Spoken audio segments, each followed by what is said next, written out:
anything that we can do to try to make the lives of these people who have been affected by trauma, because that's the root issue of all addiction, is somewhere along the lines there's some trauma, there's some neglect, there's something really shitty that's happened in this person's life.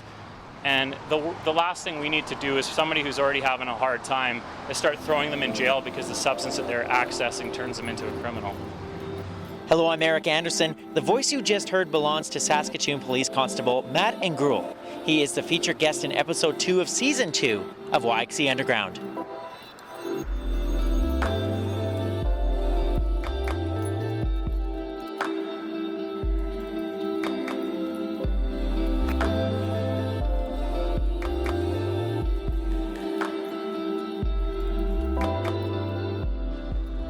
Saskatoon is in the midst of a drug crisis. That statement comes from our mayor, Charlie Clark, who recently went on a ride-along with the Saskatoon police and saw firsthand the impact crystal meth and opioids are having in our community. Matt Ingrouille has been seeing serious drug and addiction issues in Saskatoon's core neighbourhood for years, especially in regards to crystal meth. And he knows things won't improve if we, as a society, continue to view drugs and addictions in the same way we have for decades. That's why Matt is bringing about change through his podcast and non-profit organization, Say No, KNOW. Get ready for a frank and honest discussion about what's happening in our community when it comes to drugs and addictions and what we can do to improve the situation.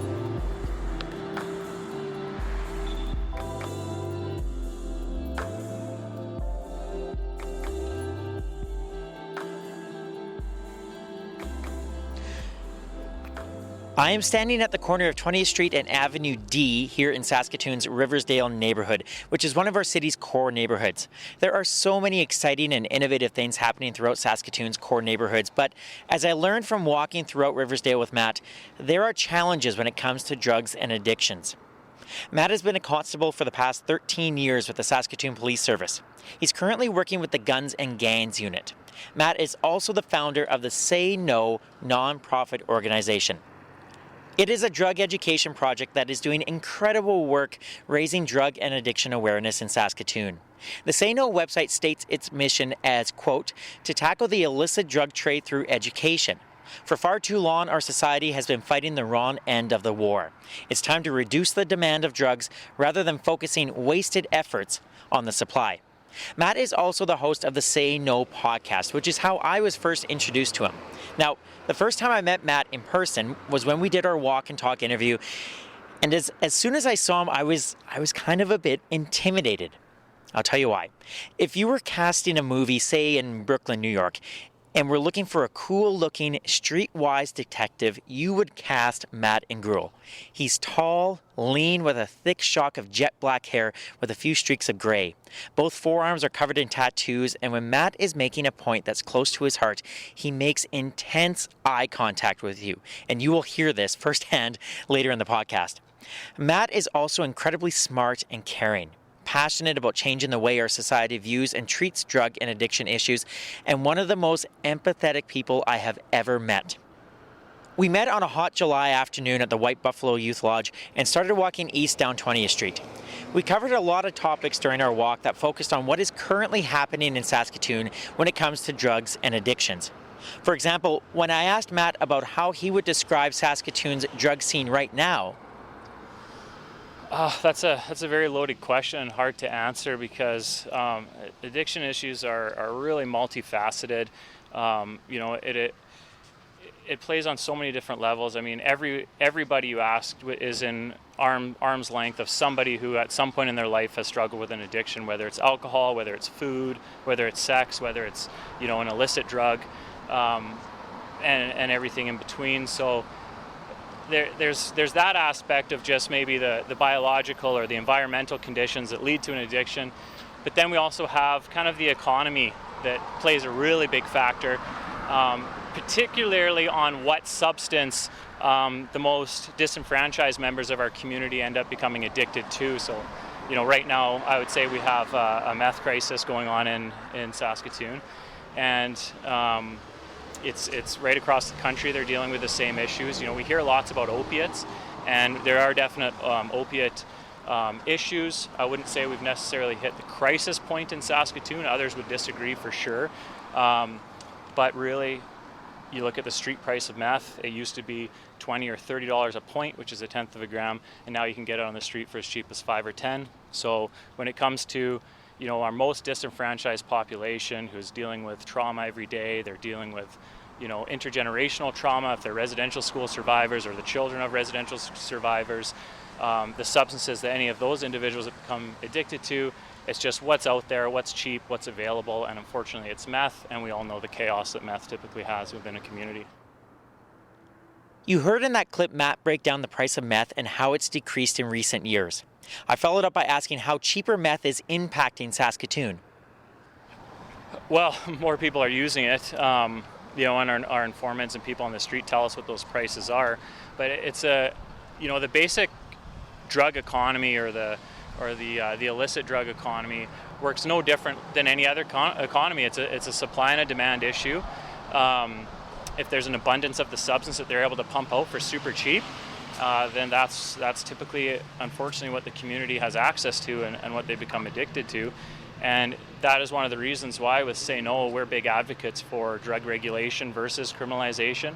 We're in support of harm reduction initiatives through education, through safe consumption sites, through anything that we can do to try to make the lives of these people who have been affected by trauma, because that's the root issue of all addiction, is somewhere along the lines there's some trauma, there's some neglect, there's something really shitty that's happened in this person's life. And the last thing we need to do is somebody who's already having a hard time is start throwing them in jail because the substance that they're accessing turns them into a criminal. It's clear that there is a meth crisis in Saskatoon. So then how do we go about addressing it? A great first step, in Matt's opinion, would be more creative and innovative drug policies. In this next part of our interview, which runs about 6 minutes, Matt describes with great clarity why arresting our way out of this problem simply will not work. Yeah, look, when I worked in the organized crime section for 5 years there, and we were integrated with the RCMP, we never spent any time in any core neighborhood, like very rarely, because we're targeting, you know, the traffickers, the people that are importing the substances. Now when I'm working in the guns and gangs unit, for example, you know, a lot of my work really is in the core neighborhood, and that's where we need to provide a lot of that support and try to reduce some of the harms, try to understand what's happening in the communities. You know, Chief Clive Wayhill is definitely a mentor of mine, and you know, I've heard him say many times that this isn't a problem that we can arrest our way out of. You know, these are social issues, they're socioeconomic issues. We have to start asking some really difficult questions, coming up with some creative solutions, and really, we can't make it any worse, so let's get creative and let's just try some things. When you're speaking then with your colleagues and they're asking you these questions and you share the research and you come up with these kind of creative ideas, are they open to the ideas? Yeah, I think most are. I think most are, or at least it planted a seed that, you know, might be watered every once in a while when they're at a call or they're talking to people. I always encourage you know, younger officers and well, really any police officer to make sure they're talking with the individuals in the community that they're policing, whether it means, like, you know, to me it's informant handling, where we should be an intelligence-led police agency, meaning that all of the decisions and the tactics that we employ are intelligence-led. If we're going to execute a search warrant for stolen property at this house, we want to be sure that the stolen property is in there when we get there. How do we do that? That's by talking to people. And when you start talking to people and you form these relationships with them, you learn about their lives, and you start seeing common threads. Like I mean, I've been fortunate enough, and it's a passion of mine to handle informants. So I've talked to probably thousands of informants throughout my career, and I start seeing these common traits. And a lot of those common traits, especially if the individual is a drug user themselves, I shouldn't say drug user, someone who's actually severely has a severe addiction issue. You start seeing these things that happen in their life where their families were separated at a young age. They bounce around foster homes. They've experienced abuse, you know, sexual abuse among intravenous drug users as a reason for them first starting is astronomical. Like, it's almost 4 out of every 5 IV drug users at some point in their life has been sexually abused. I'm just thinking as you're telling me all this, like this so much of this seems like common sense, and yet, why aren't we, I guess, implementing more of these, do you think? I think a big part of the issue is you know, you look around social media and everything now, we're finally starting to see some of these broader concepts that were maybe held on by some special interest groups or people working in the core neighborhoods. Like, you know, if you were to talk to, you know, Jason McCurdy of Aid Saskatoon, for example, this is so common sense to him that it's laughable. Like, why are we even still talking about, you know, what the root causes of addiction are? Because they're seeing it every day on the street and the great work that they're doing.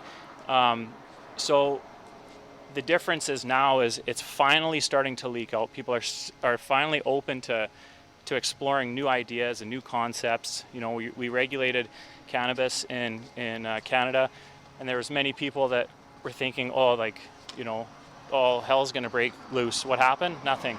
Absolutely nothing. Right? Except we generated some nice tax revenue. You made such intense eye contact with me right there. Through my sunglasses, I laser beamed right to you. But you're right, though. Yeah, the world didn't end, did it? No, it didn't end, and I think that's a great start. Sadly, I haven't seen much, much from any of the political leaders willing to say, like, okay, we started with cannabis. You know, it's still early on, but, you know, this could be the future. And the big thing about drug regulation that people also need to understand is when you hear crazy people like myself and my friends and everything talk about drug regulation, we don't mean that everything's going to be sold like cannabis at the convenience store. What we mean is we need to have, like Health Canada just a couple months ago made injectable hydromorphone or morphine, and aka heroin would be the equivalent opiate, prescribable by a doctor to intravenous drug users. So now doctors actually have the ability to prescribe, you know, an injectable drug, for those people to use. That is a huge step in the right direction, because as soon as we can take a drug user's foot out of the criminal enterprise, then that's a win for everybody, especially the community. People are always thinking, you know, on the liberal tree hugger side, which a lot of cops think that I am, which I'm actually not. I'm more of an economist. But so a lot of them think like it's all about loving and hugging the individual and reducing the individual's harm. Well, yeah, it is, but really it's about reducing the harm to the entire community, to the entire tax base, and by providing these supports to allow somebody to not have to go and get their substance from the back alley just over here, they're able to go to the doctor and get it, then all of a sudden it's cheaper, we pay less tax, that person's not having to commit crimes in order to obtain it. My garage isn't getting broken into, your car's not getting rummaged through, and we all living a happy life and paying less tax for it. You are listening to episode 2 of season 2 of YXC Underground. My name is Eric Anderson. Matt Ingrouille from the Saskatoon Police Service and Say No organization is our guest today. You can subscribe to YXC Underground on Apple Podcasts, Google Podcasts, Stitcher, or your favorite podcast app. You can also stream episodes on Spotify, the iHeartRadio app, and the website yxcunderground.com. If you want to see pictures of Matt, follow the podcast on Facebook, Instagram, and Twitter. So there is a lot to digest in the first part of my conversation with Matt. He paints a very clear picture of where things are right now, and I sure appreciate him giving me a lay of the land when I met him here in Riversdale. But what I was really interested in was figuring out why a very busy police officer wanted to start a nonprofit organization focusing on drug education. Why did Matt start Say No? That question led us down many paths, and I'm so grateful for Matt for opening up the way that he did, because as you're about to hear, Say No is extremely personal to him. The idea came from being a part of some of the most horrendous drug education programs, you know, put out by, you know, the police services. And as much, obviously, I'm not bashing police services. They're doing the best they can, but when it comes to really understanding, it's one lens, you know, the police have one lens. And a lot of these education tactics were we're rooted in old school principles of, you know, the scaring them straight or the kind of glorifying how bad, you know, the area can be, and that just increases the stigma. It just increases. It also undervalues how smart teenagers are and youth are. And if we just give them, like every presentation we do, I say, I'm not here to tell you what to do. because I don't know you, to be honest. I could care less. What I'm here to do is give you the information. You do with it what you want. And I think by just going with that approach, here's the information, it's raw, it's real. Here's a story from somebody who's had a life gone absolutely awry because of this situation. But then here's somebody like myself who, can drink beer on the weekends, can smoke a joint on the weekends, and it's not causing any issues in my life just because of the upbringing I've had was very positive. Whereas that might not be an option for you if you've, had some pre-genetic disposition to an addiction, or you've experienced trauma yourself and you're starting to see these substances play a bigger role than they should.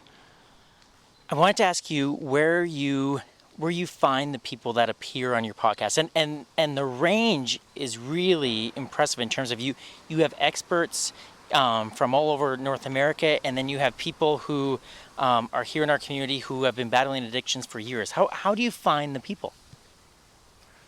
Well, they're phenomenal. I mean, they're everybody by nature is good-hearted, and when it comes to the only difference is life experience, really. And if you've had, I often say to some of my informants, if there's no judgment here. Like, if I was born into your shoes, I would probably end up much worse than you, because I don't know if I have the resilience you have.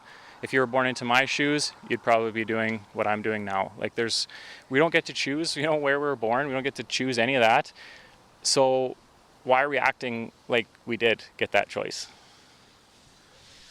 So these phenomenal people that you interview, like I maybe this is just podcast host geek wanting to know, but like how do you go about getting them onto your show and then having them open up about their experiences?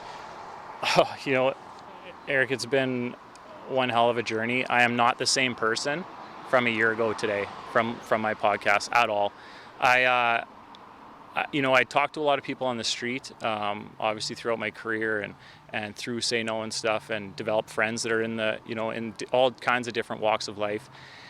But when I started doing the podcasts, and when I got connected with people, a lot of them I would meet at a conference, or I'd meet through a friend, or someone would refer them to me.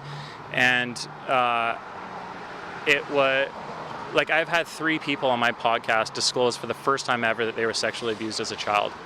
And like, the amount of times that I've had tears in my eyes while I'm interviewing this person over the phone or in person, and it's just like, they've been waiting to share this information. They've been waiting for somebody to say, like, I get it. There's no judgment here. There's no stigma here.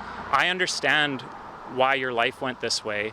And as soon as they see that, you're there as a person, you're there as a friend, you're there as someone to listen, and not only that, you think that their information is so valuable that I want to force feed it into politicians' faces so that they can understand and make decisions that are going to impact the community in a better way.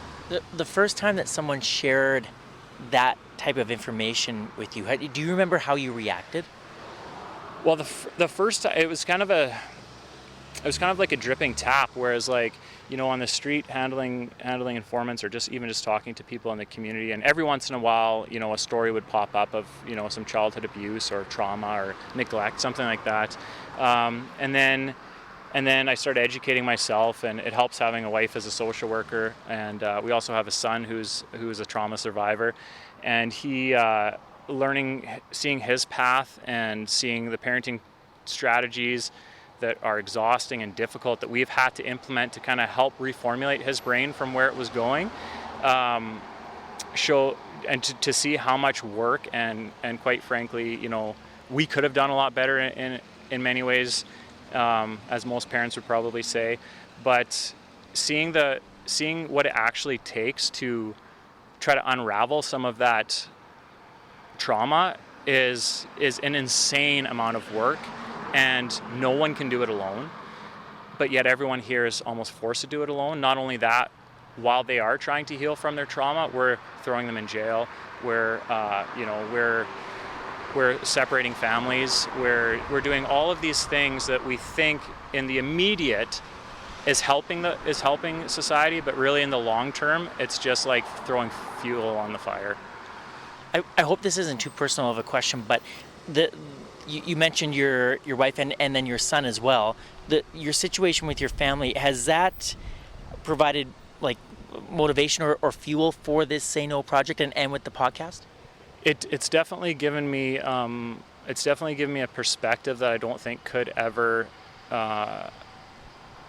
be obtained from anywhere else. Now I can actually say, I myself have lived experience when it comes to managing trauma, when it comes to managing addiction, suicide, when it comes to all of these different things. I can say that, I have that lived experience now, and I don't think there is any education available that is better than lived experience. And so that's why, we started Say No. It was to share these stories of people with lived experience to whoever's willing to listen. We're often at the university lecturing to students and professors. We're often, we got some funding by the Canadian Research Initiative of Substance Misuse. They're a phenomenal organization who's just trying to get typically academic research in the hands and in a shareable way across the country, and we're able to come in and provide a little bit of that lived experience, and they're actively seeking other organizations that have lived experience to come on board. And I think it's making at least the academia side so far, it seems like they understand the direction that we need to go, but it hasn't reached necessarily the public or the politician side yet.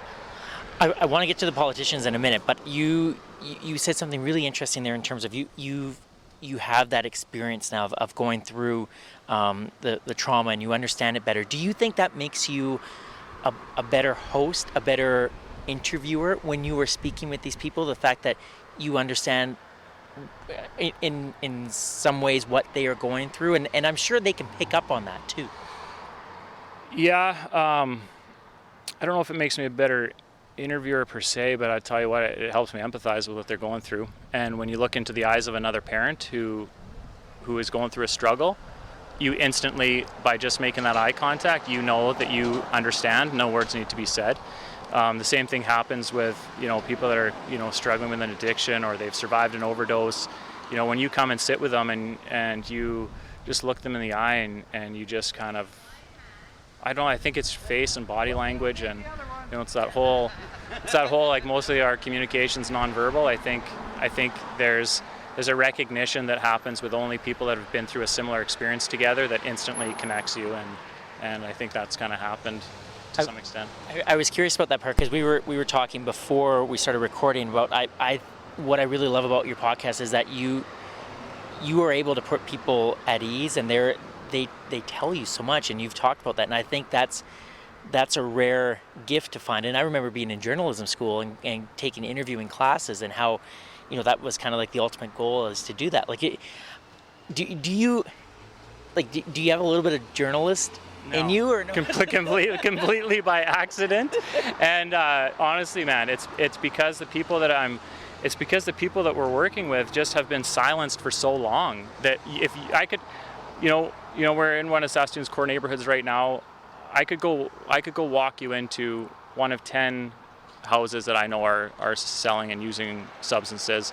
I could walk you into their living room right now, and I could introduce you. I could introduce myself and say, would you guys be willing to share your story? And I bet 99 times out of 100 they would say yes.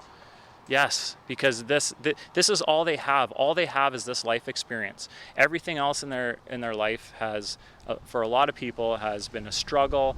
It's been chaos. They don't understand why this is happening to them.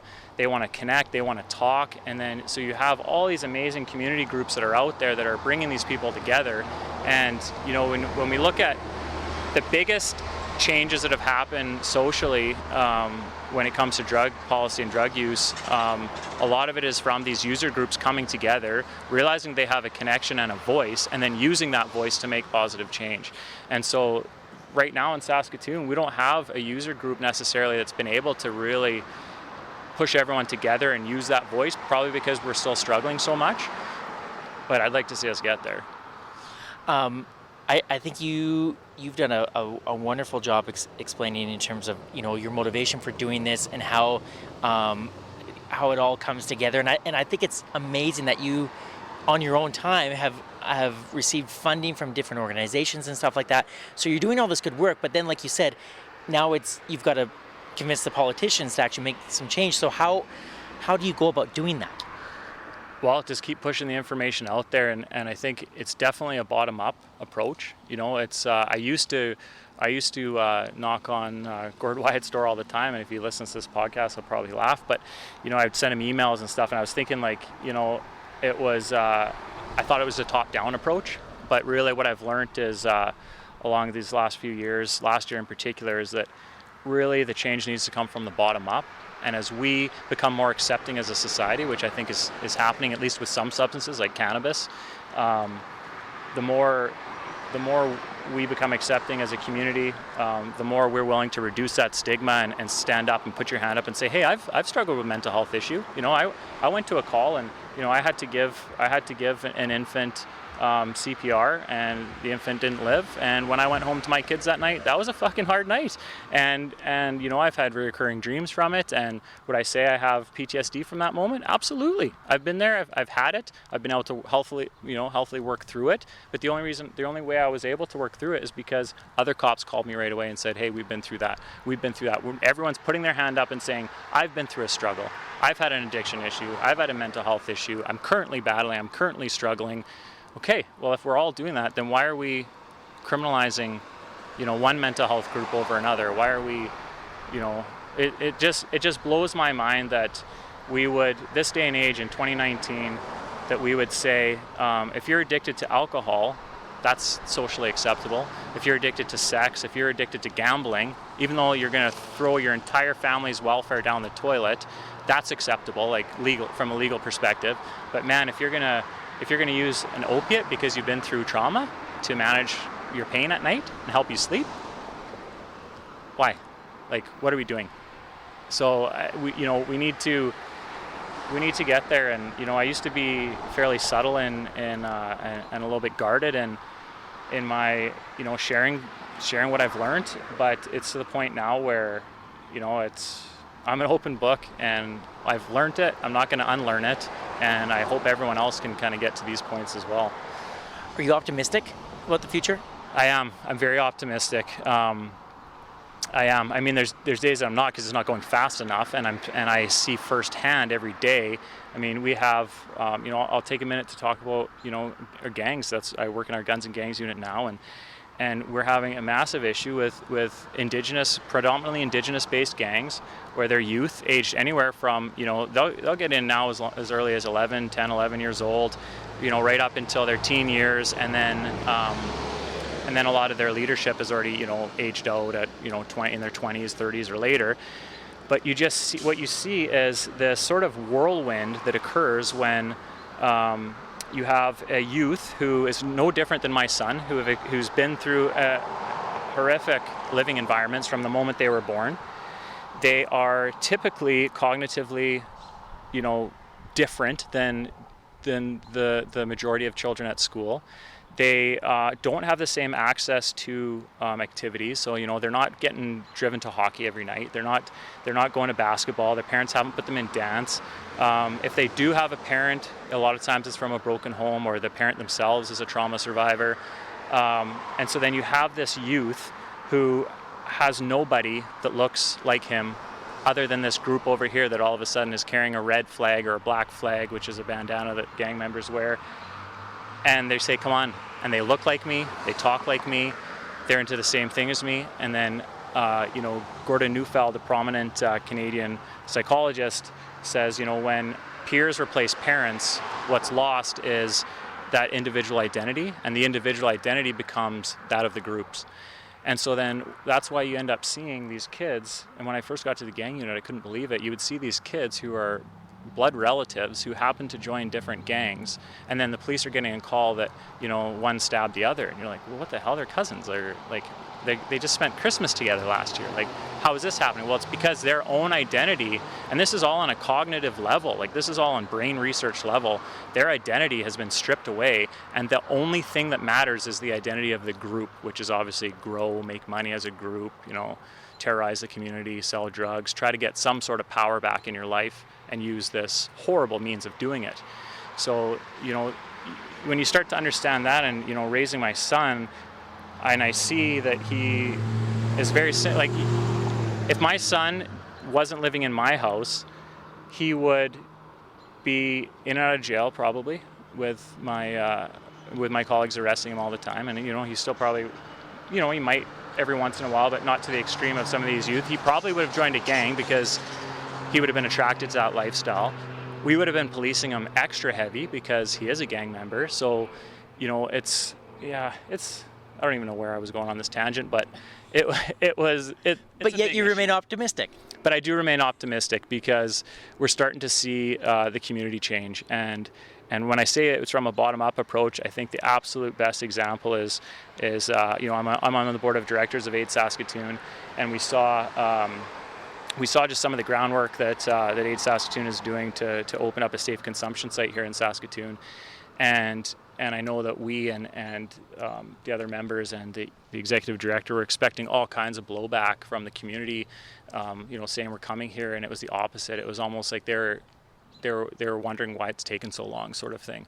So I think we've gotten to a point now where the community understands that we need to be doing things different. They don't want to see their family members getting arrested all the time for issues that are unfortunately just chaotic nuisances of having a drug addicted lifestyle with our current drug policy. But at the same time, we're also seeing police agencies across the country reform, and we're seeing, we've had incredible leaders here in Saskatoon.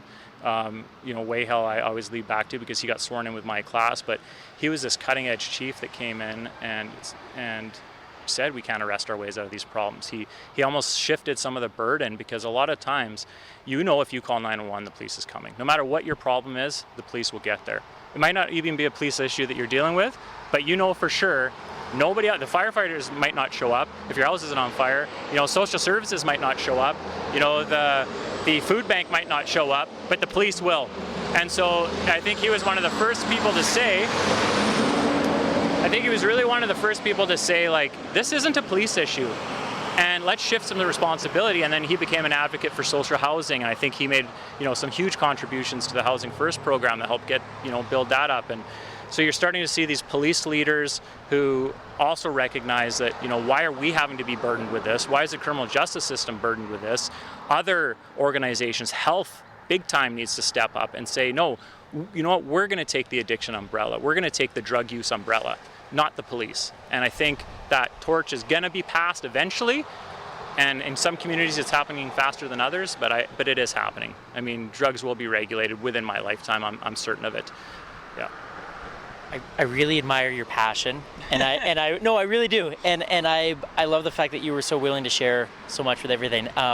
Congrats on the podcast, congrats on the website, and all the work that you do, and I am a fan, and I'll keep watching. So thank you, Matt. Well, thank you, Eric, and I appreciate what you're doing. When I told my wife what I was doing, and she asked about the podcast, I said, well, he's been interviewing some of the most interesting people in the community that I've been listening to, and I feel honored that you would ask me and be willing to accept my story. So thank you very much. You're welcome. A big thank you to Matt Ingrouille for not only appearing on the podcast and sharing his knowledge, but for opening up about his motivation behind Say No. If you want to know more about the organization, visit sayno, SAYKNOW.org.